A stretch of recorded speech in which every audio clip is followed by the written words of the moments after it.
Arteta got it right, and Xhaka was the man as Arsenal defeat Spurs. Football fans, welcome to the March 15th, 2021 edition of the Positively Uncensored Arsenal podcast. I am your host, Shotta, with my usual partner, Blackburn George, the Arseblagger. We are positive and we are uncensored. Stay tuned for more.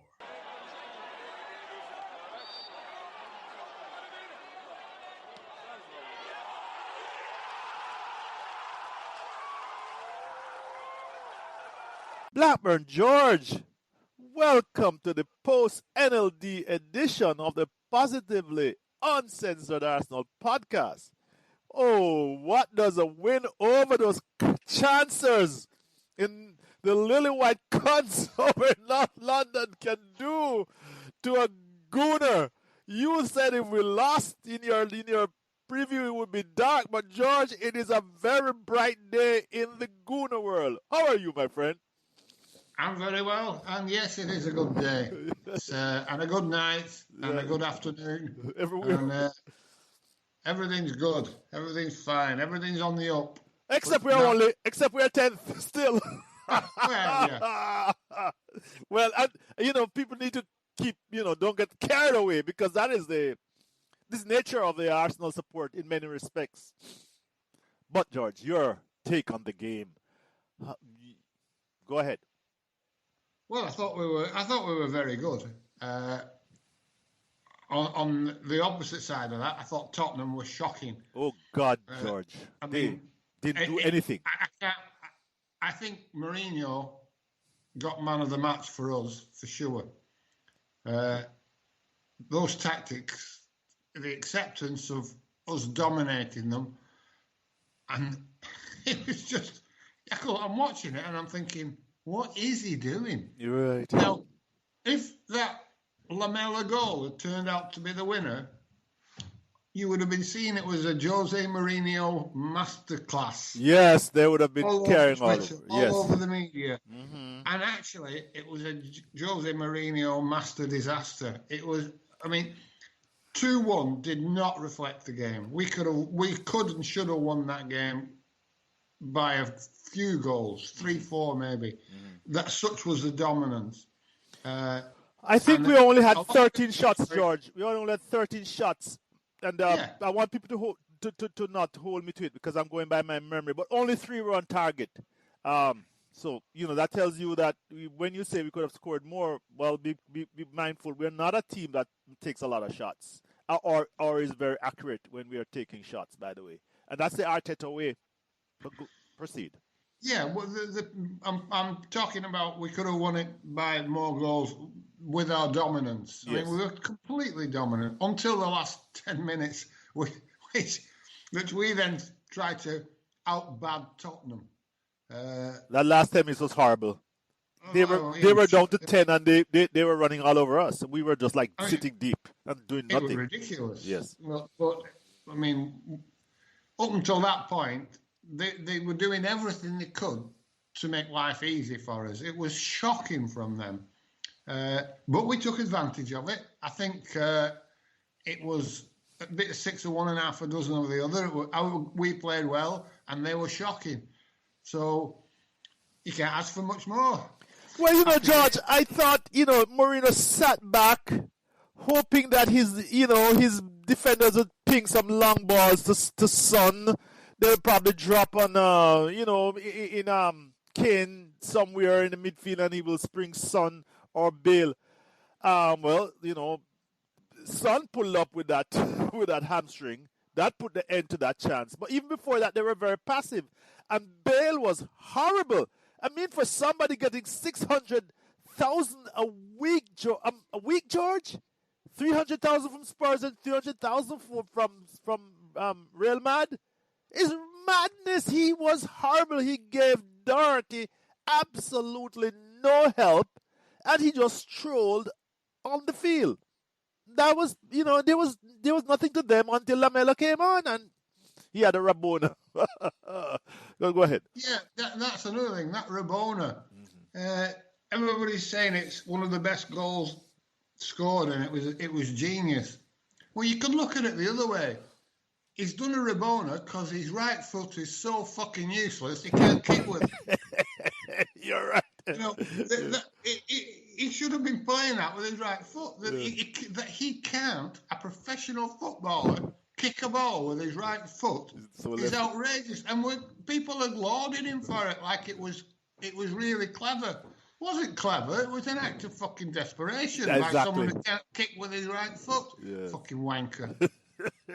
And they could have, and to believe they could have won it. Well, I mean, I saw Mourinho on the bench right after holding his head, and he didn't look very pleased. I was like, Spurs deserve you because of you know what, George.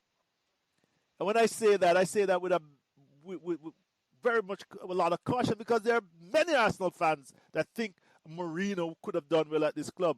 I mean, he to go back to what you said, his tactics were horrible. And I give Arteta credit. He came with a more proactive stand. And I would say this, George, as I'm giving Arteta credit, and we've given him credit, but, he had Odegaard playing in as a number 10. Where the hell was our number 10 for those first 15 games that we didn't have? Cookie's giving you trouble, I know that. But now he has a number 10, and now we look like a completely different team. A number 10 who is on loan, by the way. Yeah, well, he is on loan, and he probably won't be staying. But he's using him well. People were worried about Smith Rowe being shunted out of that position, and we would lose some effectiveness from him. But he was man of the match yesterday, apart from Mourinho. Well, the media is giving Odegaard all the praise. But, George, I thought Smith Rowe had an excellent game between him and Tierney. They ran Doherty ragged, and Bale just sat up there in his own half just watching the proceedings as if he's the coach. That's amused me too. And you know what, George? I want to give Rangarola, good friend of our blog and our podcast, because he spotted this from before the game. He said Xhaka, Tierney, and ESR were three ballers on the left, and they would help us win the game. And so said, so done. ESR was excellent. Tierney had to pull back to Odegaard. I grant you that. But he had also pulled one back to Lacazette, which he was off balance and he let it run. If you remember that one. when he should have pulled the trigger. But he was excellent. He was excellent. When you look at Emile Smith-Rowe and Odegaard, I think they're both very similar skill levels on the ball. Right. But Emile Smith-Rowe's movement off the ball and his quickness of thought is far superior to Odegaard. You think? His movement's fantastic, Yes. Off the ball. And Odegaard, it seems to me like I don't know, he's overthinking things. Mm-hmm. He doesn't release the ball quickly enough. He takes a little bit too much time, and he's solid on the ball. He doesn't give it away. It doesn't get him in trouble because he's got the skill to get out of the trouble. But he could move the ball faster, and it seems like there's movement in front of him, and by the time he decides to make the pass, the movement's gone to another area of the pitch, but he's getting better. Yes. But Smith Rowe, he's fantastic. I George, you and I have to admit we were last week we expressed some concern as to whether he would be make the step up, and the whole point, George, I think we tend to get a little impatient. But at what is he, 19? 18? I don't know. No, he's a very young kid. He's very young. Yeah, he's going to be inconsistent and before he matures, And I think that we gotta. I mean, I think we can see him growing, George. Ever since he got selected for the Chelsea game by accident, he's grown. He's very young, and like you say, and that'll give you inconsistencies. And to look at that, you only have to look at Saka in the last 2 or 3 games. He's been poor. Yes. But he's been outstanding for most of the season. Right. But, maybe he's overplayed. I think he has been, and he pulled up yesterday, George. Maybe the additional pressure of being one of the main men instead of one of the extras is slowing him down a bit. Because teams focus on him now, George. Teams focus on him now. Sorry to interrupt you, but teams focus on. They put a man on him. They're trying to get him into spots where he's not as effective. Go ahead. Yeah, it becomes more difficult for him, and it looks like it's more difficult just at this moment in time. But that might just be physically, it might be mentally tired, but it doesn't detract from the fact that he's a very young boy and he will be a top player in the fullness of time if they don't kick him to pieces like they did with Jack Wilshere. Right. So we can hope for him. We can hope for Emile Smith-Rowe. It's looking good on that front, but we shouldn't get carried away. Like you say, we're still 10th, and Tottenham were terrible. Well, yes, but Arteta is talking about making a run for it, and I'm not going to. You know what, George? I'm not going to. Well, he has to, in fairness, doesn't he? Yes. I'm not going to talk it down. I mean, there is a chance to get the next year's Europa League spot. I'm not at all convinced that we can get the Champions League spot. That's a mountain to beyond us at this point, but we have to keep trying. George, one of the things I want to talk about, to focus on though, George, is this discussion in the media and on Twitter that Partey dominated the midfield over Xhaka. Xhaka, the man who in that game, as I told you, was on the left hand side with, spraying passes to Tierney and to ESR many a time. But George, we have people, thinking that he was somewhat inferior to Partey, and I went to reputable websites. And the statistics belie the bullshit they're saying. Xhaka had more tackles. Xhaka had more interceptions. Xhaka's passing percentage was in the 90s. Partey's was in the 70s. The only thing that Partey did more than Xhaka was to take 2 shots, all of which sailed over the bar. And I'm like, what the hell are these people? What is the agenda here? Why are you telling us something that is plainly untruthful, non-factual? Xhaka was the man who got into the game when Lamela came in there trying to be physical and to give him bullshit, took him on.